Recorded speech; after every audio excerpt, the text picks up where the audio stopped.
کہ ماہر القرآن ایوارڈ 2024 آل انڈیا حفظ قرآن کمپٹیشن جو الحمدللہ 4 مہینے پہلے شروع ہوا تھا، جس میں ملک بھر کے 800 سے زیادہ حفاظ نے حصہ لیا، جس میں سے 4 راؤنڈ کر کے ہم نے ٹاپ 10 کو یہاں پر منتخب کیا ہے، جس کا فینالے انشاءاللہ تعالی 25 سپٹمبر 2024 کو کنگ پیلس میں منعقد ہے۔ 800 حفاظ جنہوں نے انرول کیا تھا، اس میں سے پہلا راؤنڈ اسکریننگ راؤنڈ کر کے اس میں سے ہم نے 398 حفاظ کو سلیکٹ کیا، کیونکہ یہ مسابقہ کل ہند تھا، آل انڈیا تھا، اور عمر کی قید تھی 30 سال، اس سے کم عمر کے حفاظ کے لیے یہ مسابقہ تھا۔ فرسٹ راؤنڈ اسکریننگ راؤنڈ ہوا، جس میں 398 حفاظ نے حصہ لیا، اس میں سے 125 حفاظ کو ہم نے نیکسٹ راؤنڈ کے لیے، ایلیمینیشن راؤنڈ کے لیے چنا۔ تجوید، حافظہ اور حسن قرأت کے کرائٹیریا پر وہ لوگ کو مارکس دیے گئے، جس میں حافظ و قاری محمد عبد المجید صاحب میسور سے ایک جج تھے، اور حافظ و قاری کلیم الرحمان صاحب نے اس کا ججمنٹ کیا۔ دوسرا راؤنڈ ایلیمینیشن راؤنڈ، جس میں 125 حفاظ نے حصہ لیا، جس میں سے 50 بچوں کو ہم آگے بڑھائے تھے سیمی فائنل کے لیے، یعنی cream of the cream all India سے سلیکٹ کر کے انشاءاللہ تعالی ان کے بیچ میں فینالے جو ہوگا، فائنل مسابقہ 25 سپٹمبر کو کنگ پیلس میں منعقد ہے، جو صبح 9 بجے شروع ہوگا انشاءاللہ تعالی۔ استاد القراء مولانا حضرت محمد علی خان صاحب کی قرأت سے اور مولانا غیاث احمد رشادی صاحب کے بیان سے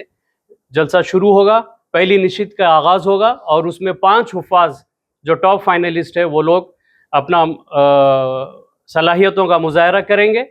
اور دوسری نشست 2 بجے سے شروع ہوگی، جس میں مولانا شاہ جمال الرحمن صاحب کی موجودگی ہوگی، اور آپ کی بیان کے بعد میں دوسری نشست کا آغاز ہوگا، جس میں باقیہ 5 حفاظ جو ہے وہ لوگ کا انشاءاللہ تعالی مسابقہ ہوگا۔ یہ 5 بجے تک چلے گا، اس کے بعد انشاءاللہ بعد مغرب جلسے عام کا انتظام ہے، جس میں فقیہ العصر مولانا خالد سیف اللہ رحمانی صاحب کی صدارت رہے گی، اور صدر آل انڈیا مجلس اتحاد المسلمین بارسٹر اسد الدین اویسی صاحب مہمان خصوصی ہوں گے، اور شہر کے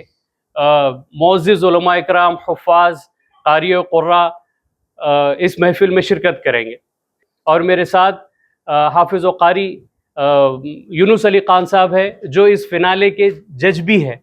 اس فائنل مسابقہ جو لائیو 25 کو ہونے والا ہے ٹاپ 10 میں، اس میں 3 ججز ہے، 3 الگ الگ ریاستوں سے ہے۔ ایک کرناٹکا سے ہے حافظ و قاری محمد عبد المجید صاحب، دوسرے تمل ناڈو سے ہے حافظ و قاری سراج عمری صاحب، اور تیسرے اپنے شہر سے حیدرآباد سے مشہور و معروف حافظ و قاری یونس علی خان صاحب، جو میرے بازو بیٹھے ہیں۔ آپ اس کا ججمنٹ کریں گے انشاءاللہ تعالی۔ میں تمام حفاظ اکرام، حفظ کے اساتذہ اور ہمارے شہر کے نوجوان، ہر عمر کے افراد، مرد و خواتین سے درخواست کرتا ہوں کہ اتنا عظیم الشان پروگرام ہمارے شہر میں منعقد ہو رہا ہے، تو پھر آپ سب اس میں ضرور حاضر رہیں، کیونکہ یہ ایسے بچے ہیں، قرآن ایسا ہمیں سننے کو ملے گا کہ یقین جانیے آنکھ سے آنسو نکل جائے۔ اتنی بہترین آوازیں اور ان کا حفظ اتنا شاندار، تو یہ سبب بنے گا کہ جو نوجوان ہماری آگے نسل آ رہی ہے ان کے لیے نمونہ بنے گے یہ حفاظ۔ کئی لوگوں کو حفظ کرنے کا ذوق بڑھے گا، اور وہ حفاظ جو حفظ کر لیے لیکن اس معیار کا قرآن ان کا نہیں ہے، تو انہیں بھی شوق ہوگا کہ اس طرح سے ہم قرآن کو یاد کریں، کیونکہ ہم جس وقت قرآن یاد کریں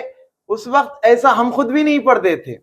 آج اللہ نے ذہنوں کو اور تیز کیا اور صلاحیتوں کو بڑھایا، تو ایسی صلاحیت والے بچے ہیں کہ آپ قرآن سے ان سے کہیں سے بھی سوال کریں وہ پڑھیں گے۔ جیسے ملتی جلتی آیتیں ہوگی، ہم کہیں گے کہ ابھی حافظ صاحب آپ نے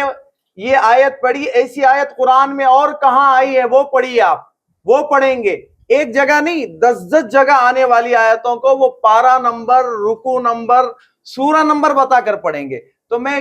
تمام اہلیان حیدرآباد سے درخواست کرتا ہوں کہ اس پروگرام کو ہرگز مس نہ کیجئے گا، اپنے سارے کام کو آگے پیچھے کیجئے، ضرور اس میں شرکت کریں۔ اللہ تعالی ہمارے قاری عبد الرحمن صاحب کو جزائے خیر دے، انہوں نے ایک بہترین پروگرام کا انعقاد ہمارے شہر میں کیا، اللہ تعالیٰ اس کو بہت کامیاب فرمائے، اور جو لوگ اس میں آ رہے ہیں اللہ ان کے سفر کو آسان کرے۔ آمین۔